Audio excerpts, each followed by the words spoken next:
Fablehaven Chapter 6, Maddox. Kendra snapped awake with her sheets tented over her head. She was supposed to be excited about something. It felt like Christmas morning, or a day she was going to take off from school so her family could visit an amusement park. No, she was at Grandpa Sorensen's. The fairies! She pushed off the sheets. Seth lay in a contorted position, hair wildly disheveled, mouth open, legs tangled in his covers, still out cold.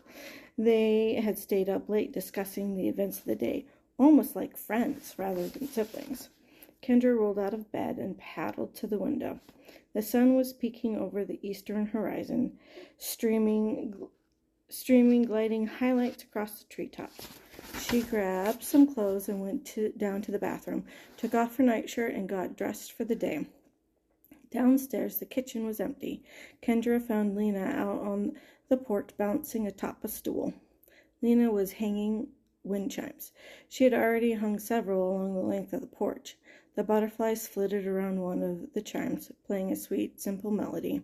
"Good morning," Lena said. "You're up early." "I'm still so excited from yesterday." Kendra looked out at the garden. The butterflies, bumblebees, the hummingbirds were already going about their business. Grandpa was right. Many clustered around the newly filled bird baths and fountains, admiring their reflections. "Just a bunch of bugs again," Lena said. "Can I have some hot chocolate?"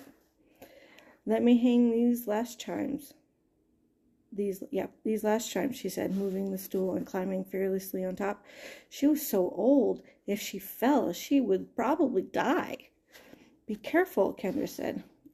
Lena waved a dismissive hand. "The day I am too old to climb on a stool will be the day I throw myself off the roof." She hung the final chime. "We had to take these down for you kids. Might have made you suspicious to see hummingbirds play music." Kendra followed Lena back into the house. "Years ago, there used to be a church within earshot that would play melodies on the bells," Lena said. "It was so funny to watch the fairies imitate the music. They still play those old songs sometimes." Lena opened the refrigerator, removed an old-fashioned milk bottle. Kendra sat at the table. Lena poured some milk into a pot on the stove and began adding ingredients. Kendra noticed that she was not just scooping in chocolate powder.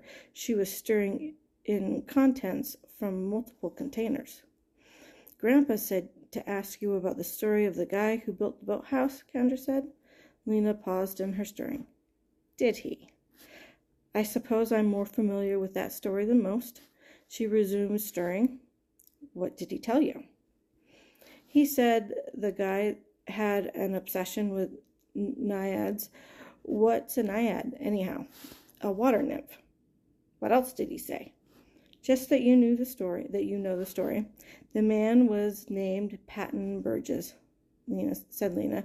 "He became a caretaker of this property in 1878, inheriting the position from his maternal grandfather.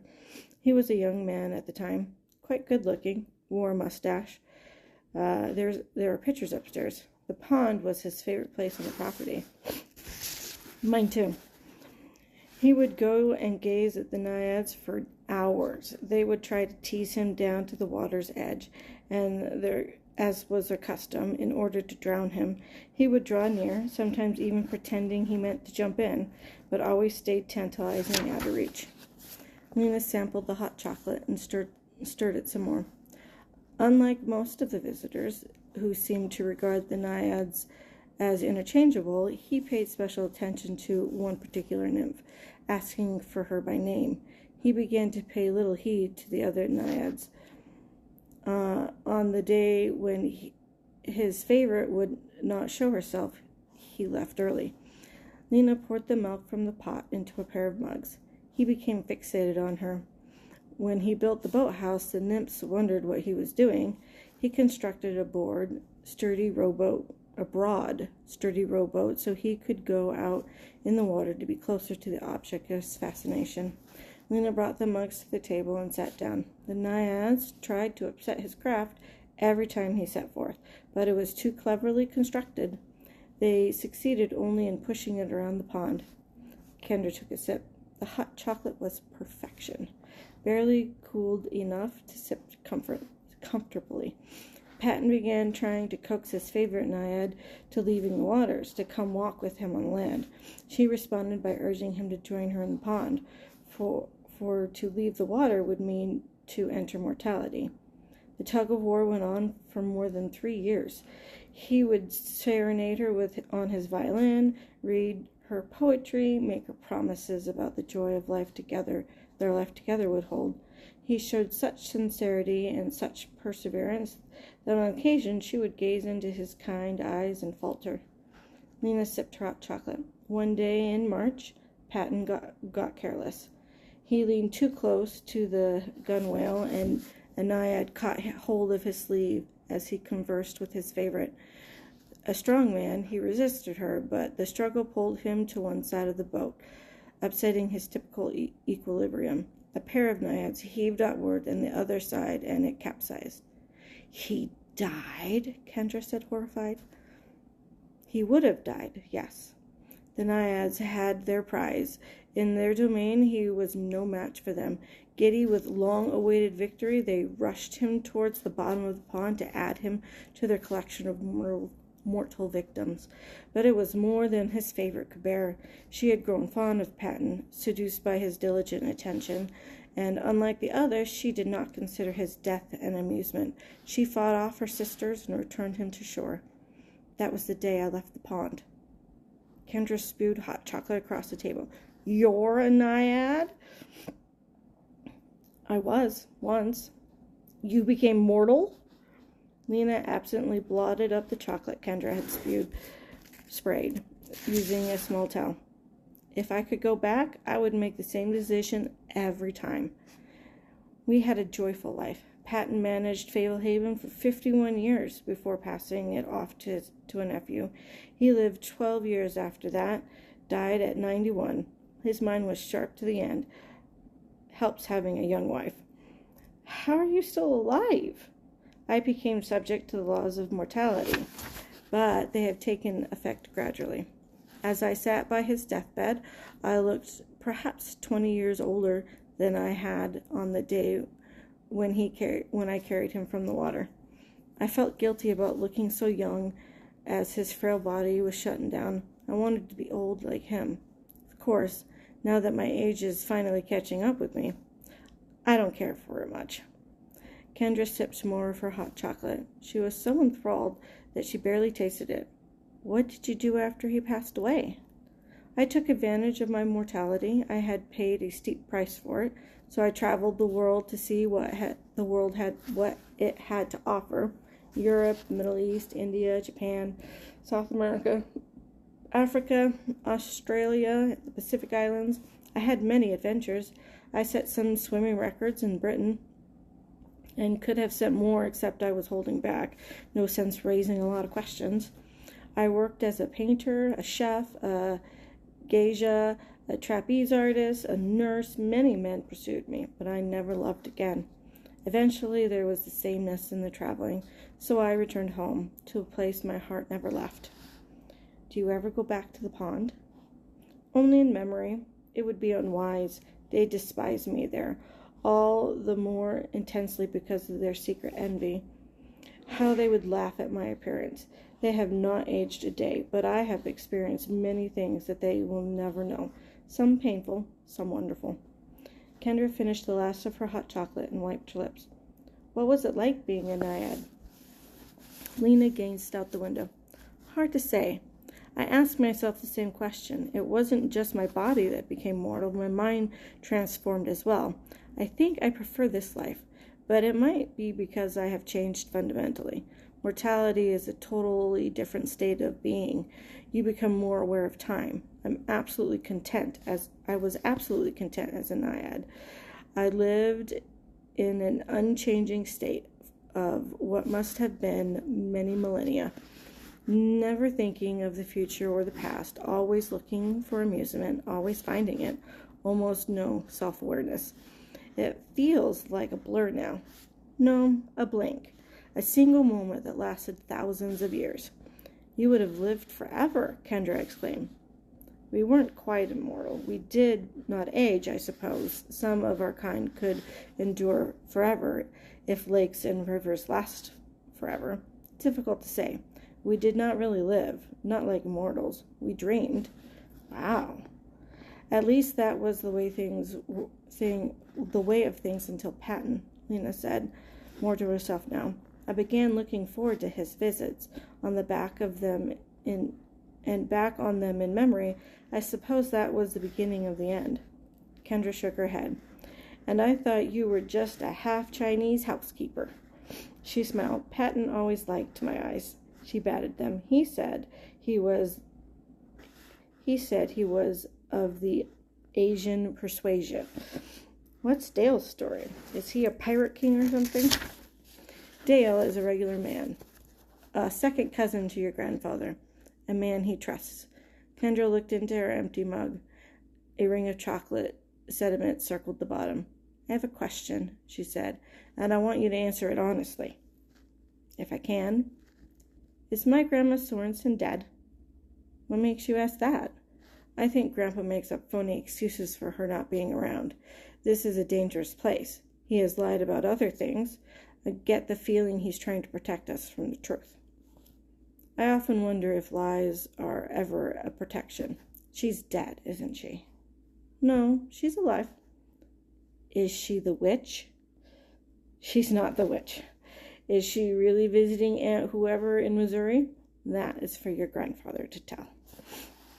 Seth looked over his shoulder. Besides the fairies fluttering about, the garden looked still. Grandpa and Dale were long gone. Lena was in the house dusting. Kendra was off doing whatever boring thing kept her occupied. He had his emergency kit in hand, along with few strategic items. Operation See Cool Monsters was about to begin. He's gonna get himself in trouble. He hesitantly stepped off the edge of the lawn into the woods, half expecting werewolves to leap out at him. There were a few fairies up ahead, not as many as in the garden. Otherwise, things looked pretty much the same. He marched forward, setting a brisk pace. Where do you think you're going? Seth whirled. Kendra was approaching from the garden. He walked back to meet her at the edge of the lawn. I want to see what's really at the pond. Those naiad thingies and stuff. How brain damaged are you? Didn't you hear the words Grandpa told us yesterday? I'm going to be careful. I won't go near the water. You could get killed. I mean, really killed. Not bitten by a tick. Grandpa made those rules for a reason. Adults always underestimate kids, Seth said. They get all protective because they think we're babies. Think about it. Mom used to complain all the time about me playing in the street, but I always did. And what happened? Nothing. I paid attention. I stayed out of the way when cars came. This is different.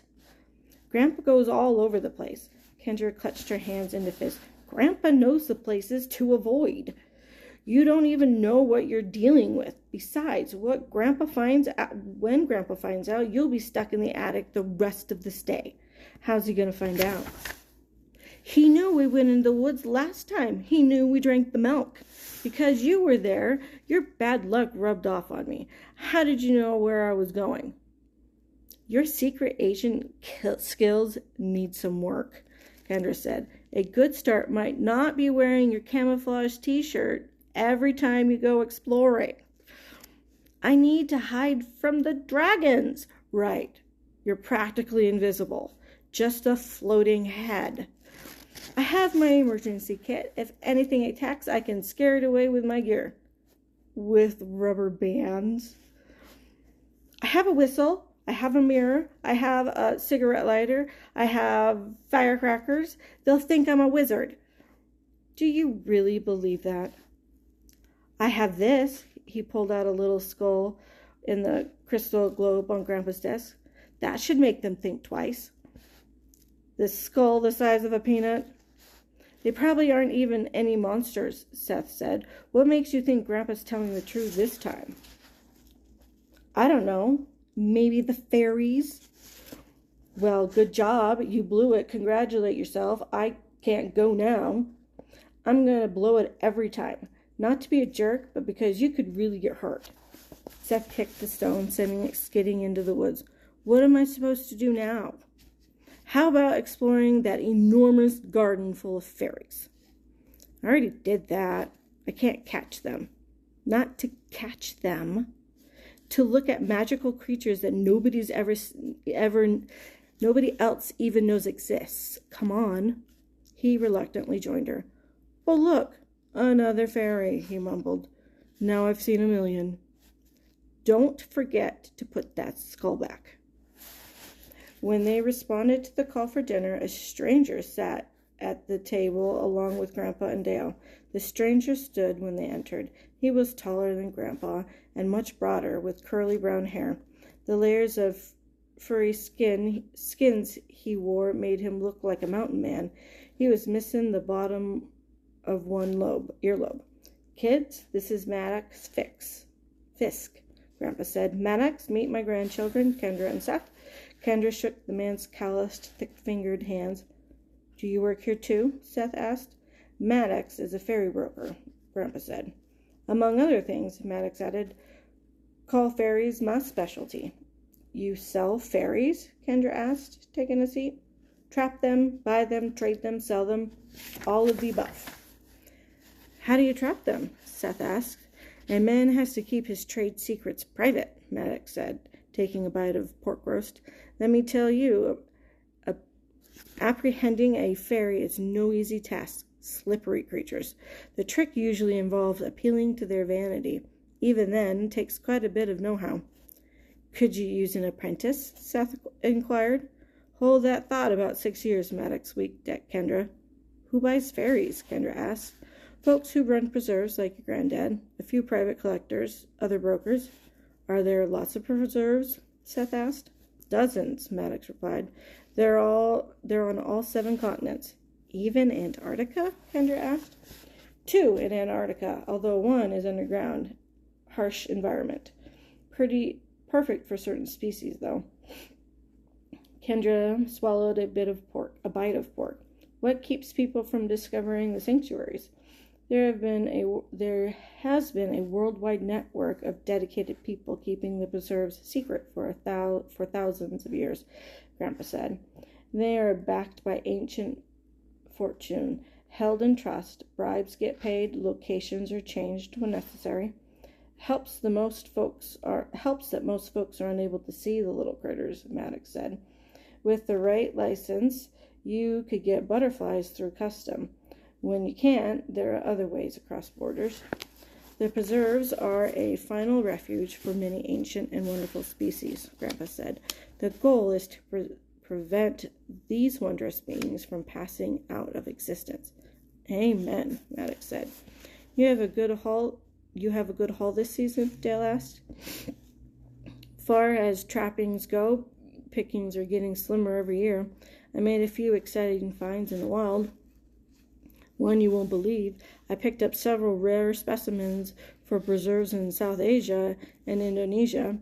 I'm sure we can do some trading. I'll tell you more when we adjourn to the study. You kids would be welcome to join us, Grandpa said. All right, Seth cheered. Kendra took another bite of succulent pork roast. Everything Lena cooked was outstanding.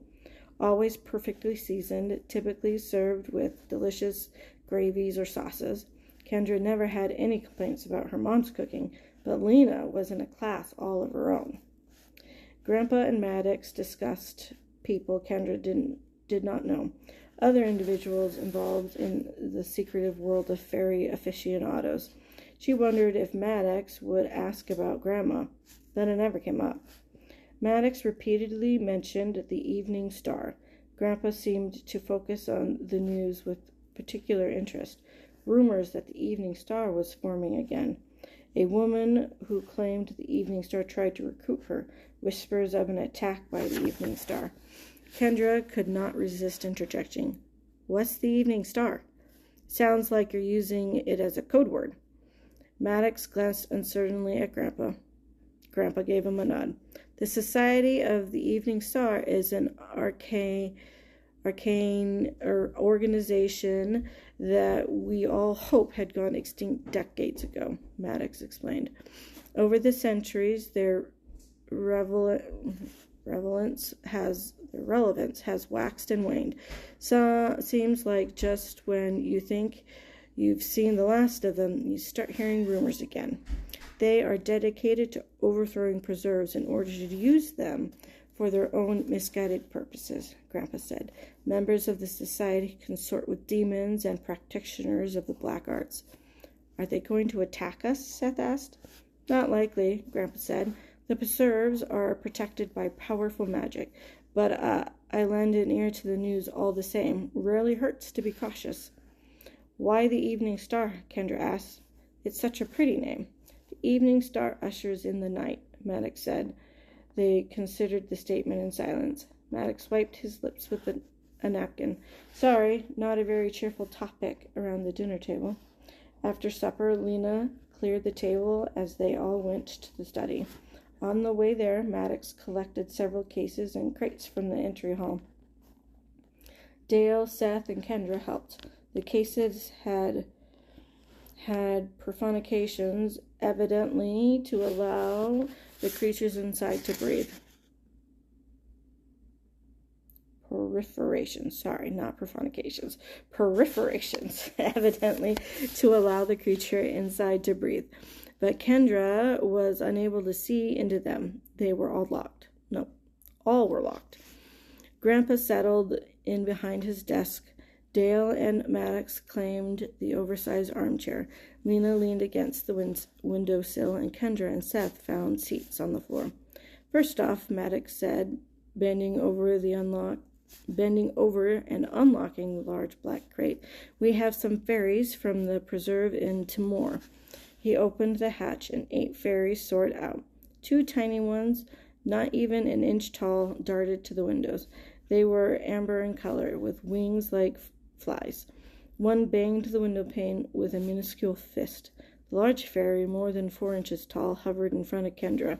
She looked like a miniature Pacific Islander, with dragonfly's wings across her back, as well as tiny wings on her ankles. 3 of the fairies had elaborate butterfly wings with an appearance of stained glass. Another had oily black wings. The last had furry wings, and her body was coated with pale blue fuzz. Whoa, said Seth. That one's all hairy. The downy fountain sprite found only in the island of Rotai, Maddox said. I like the little ones, Kendra said. A more common variety. They haunt the Malaysian peninsula, Maddox said. They're so fast, Kendra said. Why don't they escape? Catching a fairy renders her powerless, Maddox said. Keep her in a cage or a sealed room like this one, and her magic cannot be used to escape. While under confinement, they become fairly docile and obedient. Kendra frowned. How does Grandpa know they will stay in his garden if he buys them? Maddox winked at Grandpa. Gets right to the point, this one. He turned back to Kendra. Fairies are highly territorial, non-migratory creatures. Put them in a livable environment and they stay put, especially an environment like Fablehaven, with gardens and plentiful food and other enchanted critters. I'm sure I can find a trade for the fountain sprites, Grandpa said. The Banda Sea Sunwings are beautiful as well. We can work out the particulars later. Maddox slapped the side of the crate and the fairies returned. The one with the stained glass wings took their time drifting lazily. The little ones zoomed in. The fountain sprite floated up to the high corner of the room. Maddox patted the side of the crate again and spat a stern command in a language Kendra did not understand. The fuzzy fairy glided into the container. Next, we have albino night grifters from Borneo. Out of the case flew 3 milky white fairies, their moth-like wings peppered with flecks of black. Maddox proceeded to display several other groups of distinctive fairies. He had begun showing fairies one at a time. Kendra found a couple of them disgusting. One had thorny wings and a tail, others with reptilian Another was reptilian, covered in scales.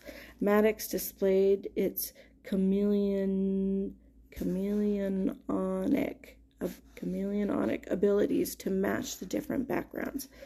Now for my big find, Maddox said, rubbing his hands together.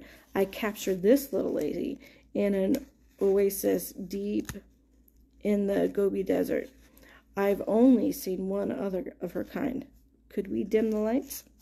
Dale jumped up and shut the lights off. What is she? Grandpa asked. In answer, Maddox opened the final case. Out soared a dazzling fairy with wings like shimmering veils of gold. 3 glimmering feathers streamed beneath her, elegant ribbons of light. She hung gloriously in the center of the room with a regal air. A gin harp? Grandpa said in astonishment. Favor us with a song, I beg you, he said. Maddox said. He repeated the solicitation in another language. The fairy gleamed even brighter, shedding sparks.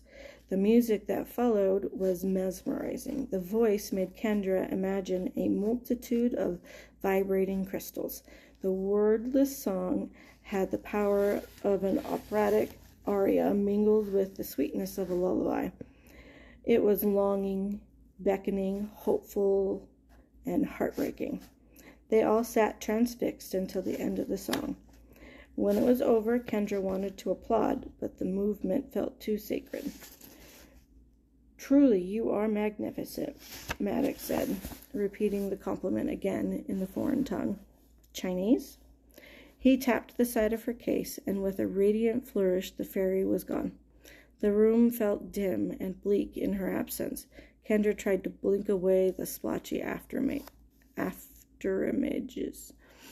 How did you make such a find? Grandpa asked in wonder. I caught wind of some local legend near the Mongolian border. Cost me nearly 2 months of brutal living to track her down. The only other known gin harp has her own shrine in the Tibetan sanctuary, Grandpa explained. She was thought to be unique.